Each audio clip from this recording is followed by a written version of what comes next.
Out front next, extraterrestrials among us. The secret U.S. government effort to hunt for UFOs exposed. And tonight out front, the man who led the classified program. Let's go out front. Unidentified flying objects and extraterrestrials. The secret Pentagon program is a secret no more. And the man who headed that effort to find them is out front. Tens of millions of dollars spent on investigating UFOs. Well, this is for real. And the man who headed the top secret government program is going to tell you all about it. He is my guest. New tonight, the Pentagon's secret search for UFOs. For the first time, the Defense Department acknowledging a mysterious program dedicated to investigating UFO sightings. Now, this started more than a decade ago. $22 million price tag was secretly funded using so-called black money. The agency investigating possible alien encounters like this one. This is taken by U.S. Navy fighter jet. It's an unknown object about the size of a commercial jet, apparently hovering about 50 feet above the water. The pilot on board that jet saying as he flew closer, the object peeled away, accelerating like nothing he's ever seen. Again, that was a U.S. Navy fighter jet and pilot's point of view. Out front now, the former Pentagon military official who ran the covert government program up until this last November, Luis Elizondo. Luis, thank you so much for your time tonight. I mean, first, tell us what the purpose of the program was and why it was so secretive. Sure. The purpose of the program, Advanced Aerospace Threat Identification Program, was really designed to do just that. From a national security perspective, identify those things that we see, whether we see them electro-optically, we see them with radar, we see them as eyewitness reports, through a myriad of different ways and avenues that we receive the information, and try to ascertain and determine if that information is a potential threat to national security, in a nutshell. So what did you find? Well, we found a lot. I think it's probably been a little bit mischaracterized in some of the social media you see and what people put out, because a lot of times when we don't have a lot of information, we tend to fill in those gaps with what we think is logical. And there's still, by the way, a lot we really don't know.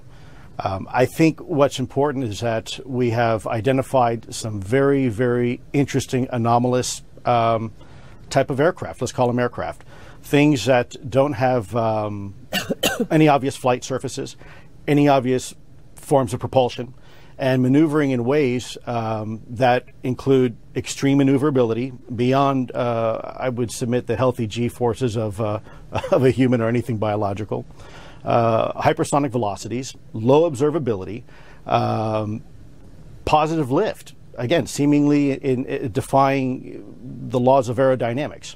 So people are talking. So do you think, I mean, I know, but do you believe, when you get that Navy pilot saying what he said, do you think that that was, a UFO? To obviously, I don't have any other word to use, or that, or something else? Sure, that's a great question. Keeping in mind, it's not just the pilot's testimony on observation. Sure, when someone comes to you who's in charge of a multi-million-dollar weapon platform, who maintains a top secret security clearance, who is paid and trusted by this country to go fight wars and to fly over cities with live munitions. And by the way, they're trained observers with millions of dollars invested in their training. Yep. I would submit to you it's pretty compelling. But on top of that, it's not just the eyewitness testimony. It is actual electro-optical data and radar returns. It's also people like radar operators and air traffic controllers. So I think the discussion should be maybe a little bit broader than that. I think people are focusing just on 2 videos coming from a set of F-18s when really it's a lot more than that. So recently, I guess it was in October, astronomers spotted what they say could be the first interstellar asteroid. You see it there, kind of that strange shape from beyond the solar system. What do you see when you look at that? Well, Ms. Burnett, I have to admit to you, when I ran this program, I was fundamentally looking at, my colleagues looking at 2 things. Yeah. What is it and how does it work? We have deliberately stayed away from going down the rabbit hole of who's behind the wheel and what are their intentions. Yeah. Because a lot of people have a lot of feelings towards that and are very emotional about that.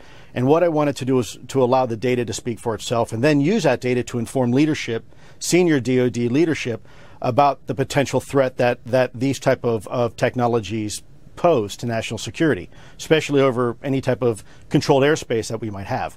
So I'm not trying to be evasive in any way or vague with your answer, but yeah. Well, I think there's a lot of possibilities. Look, and I know you think it's important. I know you think that the government didn't take the threat seriously enough. So let me just ask you point blank the question. Do you believe that life from somewhere else, while you ran this program, came here, visited, observed?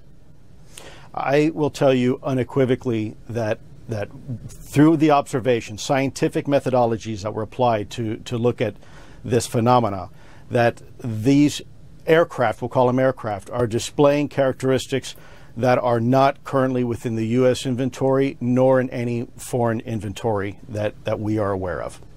So I know you're being clear, but I mean, the answer is yes. I can't speak on behalf of the government. Obviously, I'm not in the U.S. government anymore. My personal belief is that there is very compelling evidence that we may not be alone, whatever that means. All right. Well, Luis, I appreciate your time. Thank you so very much. And by the way, your eye doesn't look too bad. Oh, well, it does anyway, but okay. Thank you. Yes, ma'am. And next, an update.